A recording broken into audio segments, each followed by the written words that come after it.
The Zephyrian scout ship Dominance descended through Earth's atmosphere, with the quiet confidence of a species that had conquered 47 worlds. Commander Vextar studied the tactical display, his three eyes focused on what their orbital scans had identified as a resource cultivation facility, a farm in the primitive human tongue. Intelligence reports indicate minimal defensive capabilities, reported Subcommander Kyle Nax, her mandibles clicking with anticipation. Single biological unit detected. No energy weapons, no force fields, no orbital defenses. Vextar's laugh was a sound like grinding metal. 47 worlds, Kyle Nax. This will be 48. He gestured at the screen showing a modest farmhouse surrounded by fields of golden grain. We'll take this facility as our first foothold, then expand across their pathetic planet. The ship landed in a cloud of dust and alien exhaust, crushing a section of fence. Through the viewports, they could see a lone human male emerging from a red building wearing blue fabric coverings and a wide-brimmed hat. He appeared to be holding some kind of primitive tool. Deploy the subjugation drones, Vexitar commanded. 12 combat units materialized from the ship, their energy weapons humming with lethal potential. They advanced toward the human, who had stopped near a large wheeled machine and was observing them with curious calm. The human raised one hand.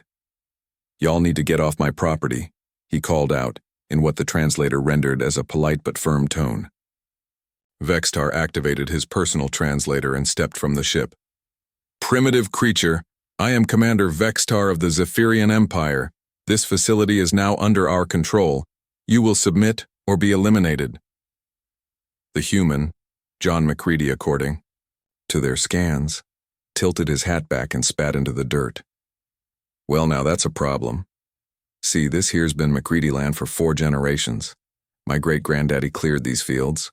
My granddaddy fought off the bank during the Depression. My daddy survived the drought of '88, and I'll be damned if I let some bug-eyed varmints take it from me." "Your resistance is futile," Vextar shrieked. "We have conquered worlds with armies numbering in the millions." McCready nodded thoughtfully. "I reckon you might have, but I bet none of those worlds had farmers." Before Vextar could respond, McCready had vaulted onto his machine, a harvest combine their computers identified, and fired it up. The massive engine roared to life, and suddenly, the peaceful farm transformed into something altogether more dangerous. The first drone moved to intercept, but McCready had already engaged the harvester's cutting mechanism, the alien war machine, designed to slice through energy barriers and titanium plating, disintegrated instantly in the spinning blades meant for wheat.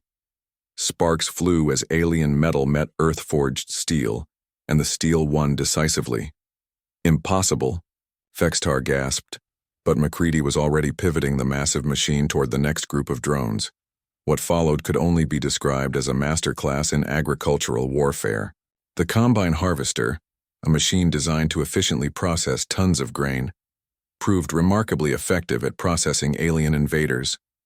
McCready drove with the practiced ease of someone who'd been operating heavy machinery since childhood, cutting swaths through the confused drones like wheat before the scythe. When 3 drones tried to flank him from the barn, McCready triggered his irrigation system.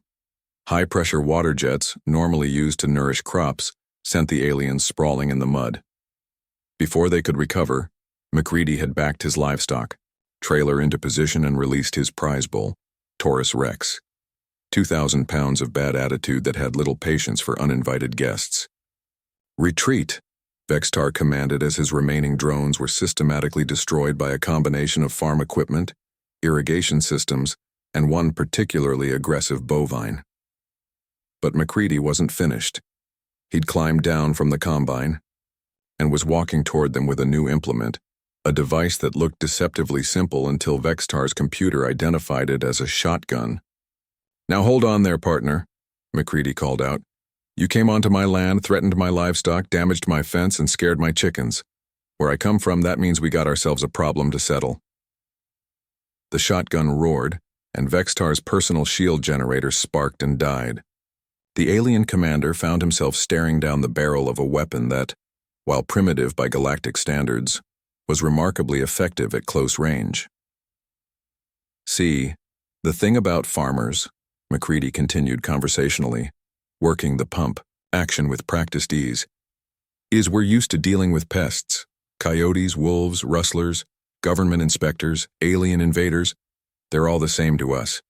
Just varmints that need dealing with. Kylenax raised her energy rifle, but froze when McCready's weathered face split into a grin that held no warmth whatsoever. Ma'am, I wouldn't do that if I were you. See, you're standing right next to my propane tank, and this here's a 12-gauge loaded with incendiary rounds. Now, I may not know much about your fancy space armor, but I know what happens when you mix fire and propane. The alien looked down and realized she was indeed standing next to a large metal cylinder, clearly marked with warning symbols. You cannot defeat the entire Zephyrian fleet, Vextar snarled, though his voice had lost much of its earlier confidence.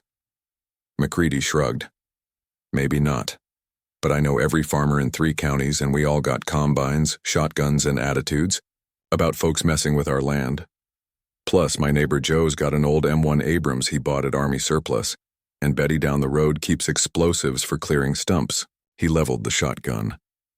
Question is, do you feel lucky enough to find out what else we keep around here for dealing with unwanted critters? The standoff lasted exactly 30 seconds before Vextar's nerve broke. He'd conquered worlds defended by energy weapons and force fields, but there was something unnerving about this human's calm confidence, the way he held that primitive weapon like he'd used it 1,000 times before. Withdraw, Vextar ordered, backing toward his ship. Full retreat. As the Dominance lifted off, its hull scarred by buckshot and dignity thoroughly trampled, McCready watched from his front porch, a cold beer in one hand and his shotgun across his knees.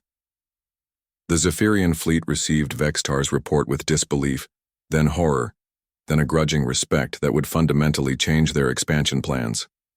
In the official records, Earth was classified as unsuitable for conquest, populated by psychotic agricultural specialists with primitive but effective defensive capabilities. McCready never knew he'd saved his world.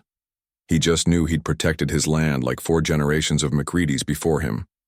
And when the insurance adjuster came out to assess the damage to his fence, John simply told him it was caused by mechanical failure during routine pest control operations. After all, that's what farmers did. They solved problems, protected what was theirs, and never backed down from a fight, whether it was against drought, disease, or alien invasion. The wheat still needed harvesting, and John McCready had work to do.